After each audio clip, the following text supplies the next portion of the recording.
Hoy conociendo esta Agenda de Desarrollo para Guatemala 2016, emanada de grupos de jóvenes y con la asesoría del CIEN. Y es por ello que nos sigue acompañando el licenciado Walter Menchú, quien es investigador del CIEN, del Centro de Investigaciones Económicas Nacionales. Ya hablamos sobre salud, pero las propuestas son 5. Vamos con la segunda.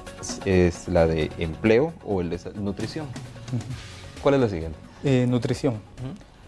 Hablábamos ahí un poco de las debilidades que ellos, digamos, identificaban, que casi siempre se habla de una política de seguridad alimentaria y nutricional a nivel estratégico y a nivel central, pero muchas veces no se conoce cuál es la realidad del interior del país, ¿verdad? A veces temas como, por ejemplo, el saneamiento, que es muy importante porque si uno no tiene un suministro de agua constante y de calidad, también los niños se enferman, ¿verdad? Y algunos se desnutren por eso o tienen otras enfermedades.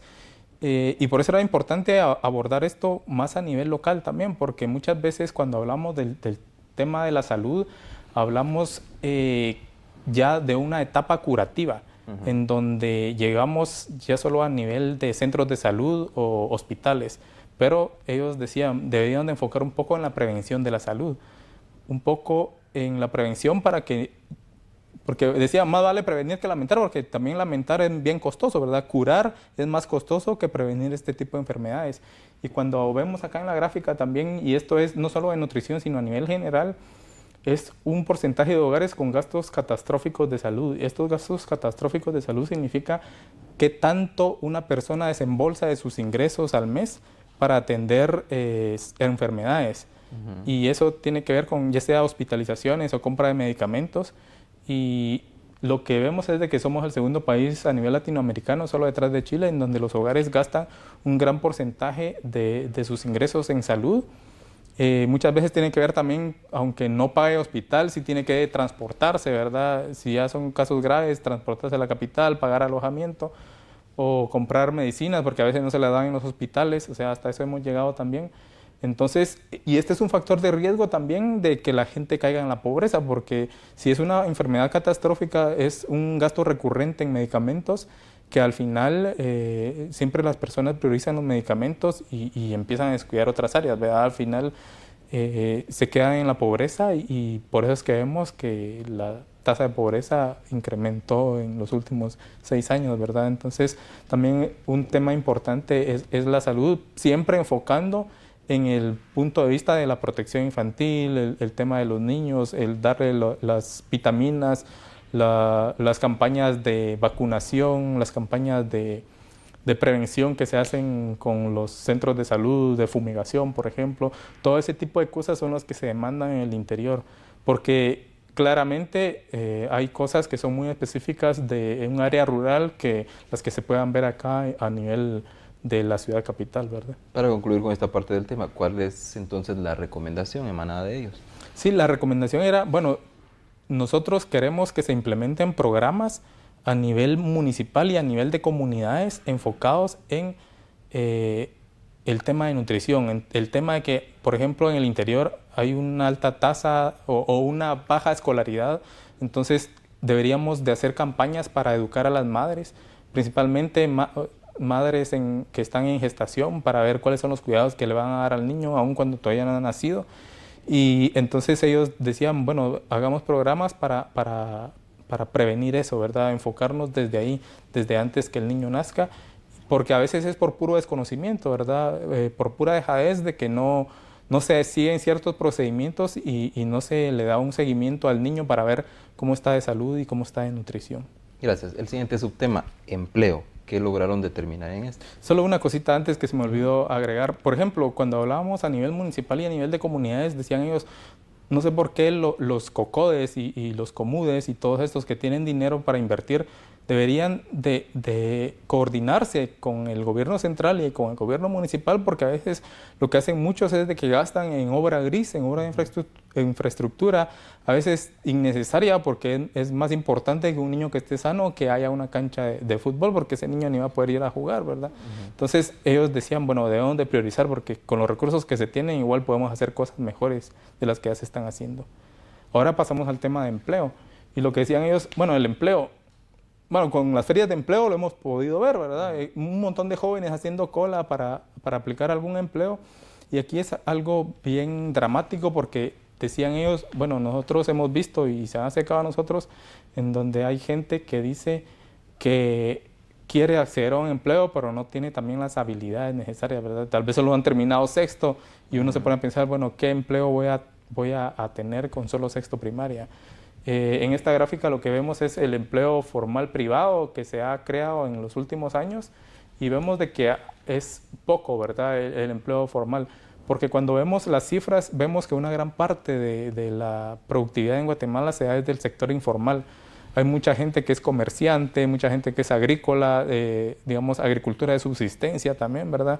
Cuando vemos los grandes rubros de a qué se dedica la población en Guatemala es comercio, que puede ser ya sea un chuquero de la esquina o un tendero o alguien que vende chicles, y el tema de agricultura también, ¿verdad? Pero cuando vemos estos empleos no son, digamos, muy productivos, ¿verdad? O sea, hay mucha gente que puede hacer lo mismo, no se venden cosas de mayor valor agregado. Entonces la apuesta es de que el capital humano en Guatemala no está preparado adecuadamente, y eso tiene que ver no solo con los años de educación, sino con el tipo de educación, la calidad de la educación. Hay una economía informal grande que es un refugio para todos los que no encuentran un empleo formal.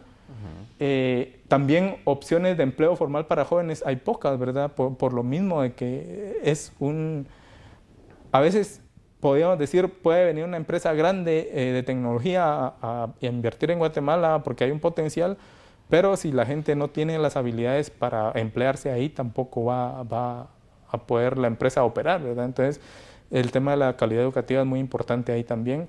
Y decían ellos, bueno, queremos ver empleos, digamos, una transición, porque tampoco puede ser pensar que van a venir un montón de compañías tecnológicas en un corto plazo, sino miremoslo a futuro y vayamos poco a poco.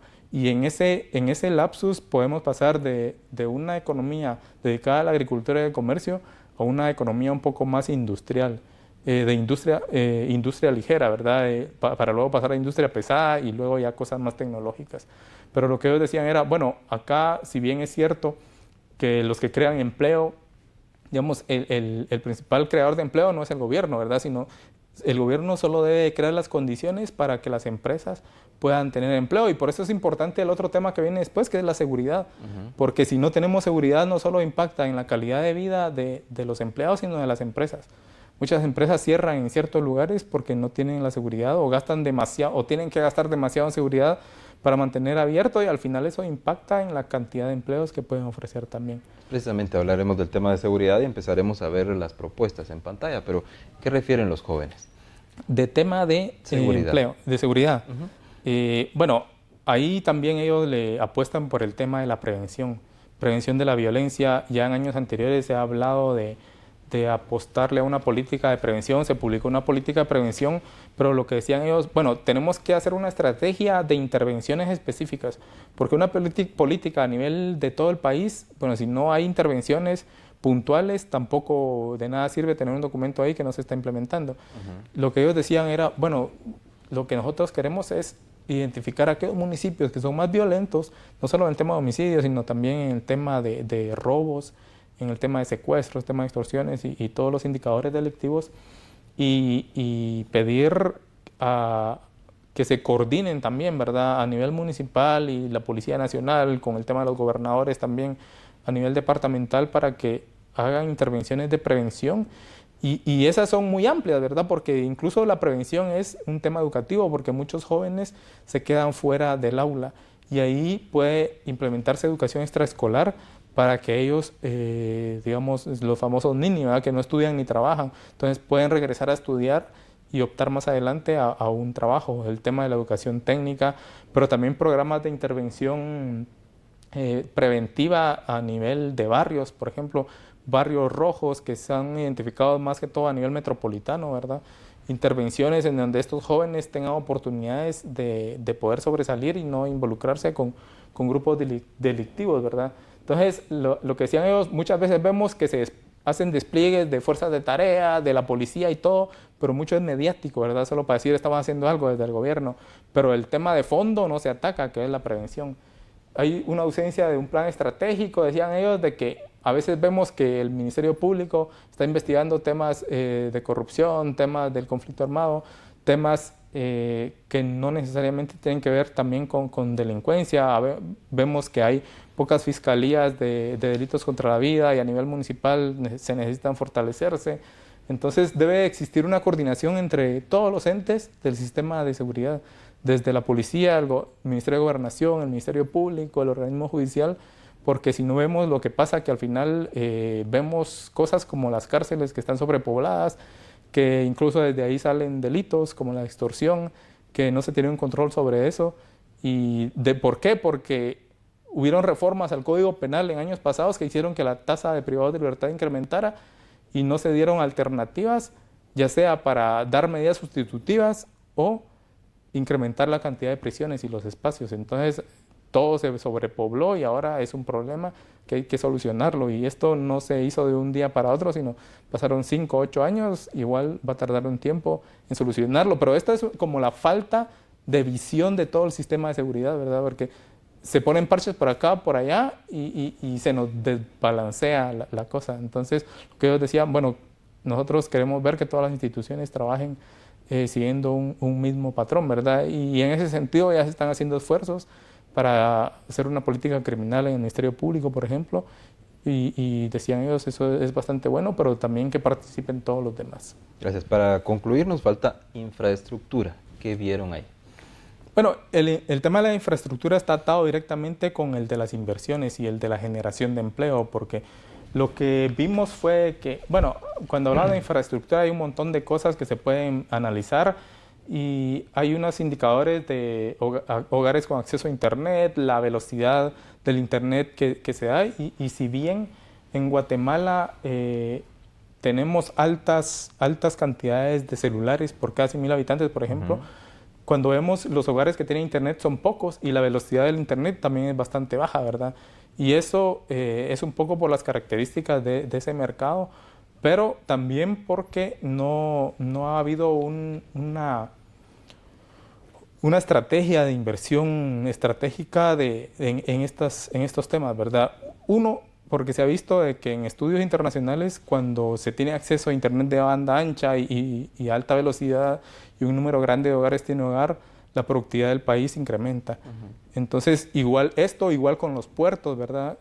Se habla mucho de que los puertos están congestionados, los puertos son ineficientes, no hay una autoridad que vele por todo este tema. Se dan muchos abusos, el tema de la línea, por ejemplo, y nadie controla con total certeza los puertos y eso es un nudo de botella para los exportadores, que es una parte importante de la economía del país, ¿verdad? Entonces, cuando vemos generación de empleo, estamos viendo que si los exportadores no pueden exportar con eficiencia, también van a producir menos, la generación de empleo va a estar baja, ¿verdad? Entonces, en el tema de las carreteras también, la mejora de las carreteras, la mejora de los caminos rurales, para que los campesinos puedan traer sus productos al área metropolitana y tengan mejores ingresos y todo este tipo de cosas. Digamos, la infraestructura, al igual que la seguridad, es un tema que apoya al final la generación de empleos y la calidad de vida,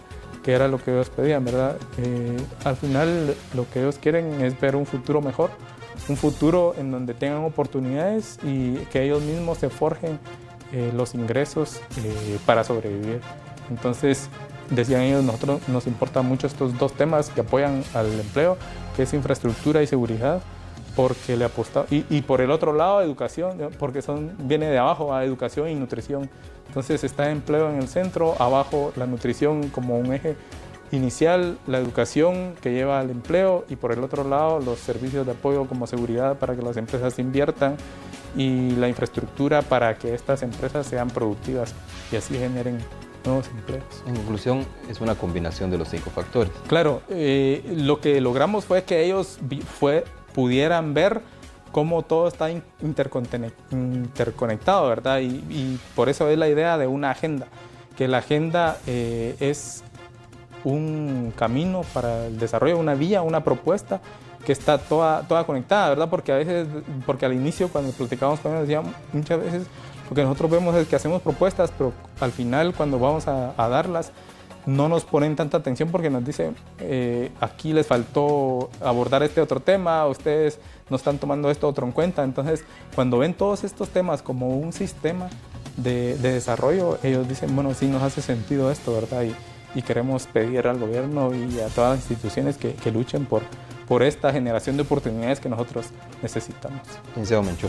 Mucho gusto.